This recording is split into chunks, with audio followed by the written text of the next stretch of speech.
1 year ago today, my office, along with the Washington field office of the FBI, began an investigation stemming from the sale of PCP and fentanyl in Knox Place, Anacostia. This investigation is the culmination of what we call a Title III wiretap. Last week, on August 21st, my office indicted 8 individuals for PCP and fentanyl trafficking as well as conspiracy.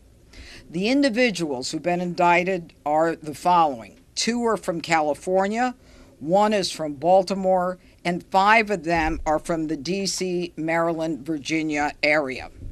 Now, this morning, in a very sophisticated and almost flawlessly run operation, the FBI Washington field office, along with my office, executed approximately 20 residential search warrants across D.C., Maryland, and Los Angeles.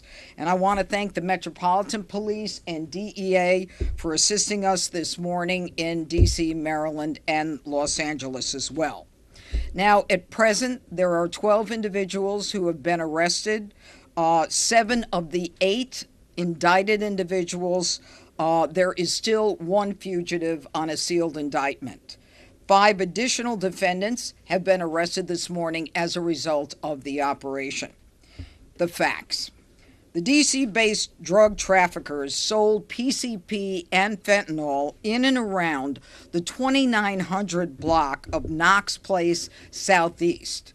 You may or may not be familiar with that area, but it is a neighborhood that has experienced an inordinate amount of violent crime, including 5 homicides at least that we know of, with other violent crimes in the past year. The DC-based narcotics traffickers sourced their narcotics through Baltimore, and there was a co-conspirator who in turn was importing narcotics from California. So this included a 17-gallon, that's what I said, a 17-gallon shipment of PCP that was intercepted outside of Topeka, Kansas earlier this year. And today's seizures and search warrants included 18 firearms that you see in front of me right now, including an AR-style rifle, a shotgun, a Draco-style pistol, as well as, I don't know if we have this in front of you, in addition to the weapons seized, a fentanyl pill press. And we also seized approximately 2 kilos of narcotics that include powdered fentanyl, cocaine, as well as cocaine-based crack. The crimes: conspiracy to distribute narcotics, a felon in possession of a weapon, possession of a firearm in furtherance of drug trafficking, and 1 individual defendant was an alien who was deported 3 times, and he was in possession of a firearm. He's also charged with illegal reentry. Now, we use Title III to identify the suppliers, 1 individual by the name of Thomas Hancock from Baltimore. The source of his supply was an individual from Los Angeles. And this is what the violent crime and narcotics trafficking section of my office does on a daily basis. And what we do are long-term investigations, and they have a very maximum impact given the amount of time that we invest in these cases. Doug Hennick, to my left, is in charge of the violent crime and narcotics trafficking section. What we do is we work our way up the chain, which is what all prosecutors look to do, and we did just that. We got some major prolific drug dealers based not just on what we saw, but our undercovers were buying an incredible amount of drugs, which tells us that the sale of drugs to people in the communities in the D.C., Virginia, Maryland area was an incredible amount.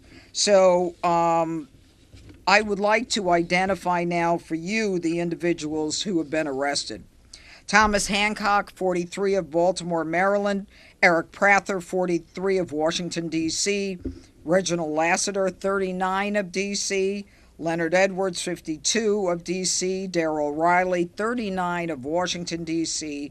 Michael Thomas, 49, of Los Angeles. And Sardis Smith of Oxon Hill, Maryland. Now, in addition, we have 5 other individuals that we picked up, pursuant to what we saw today. They are Jericka Missouri, 35, Melvina Rawlings, 40, Damian Petty, 54, Antoinette Lane, 64, along with Terrence Boyd, 42. This is what the president is talking about. This is part of our cleaning up the district and the nation's capital.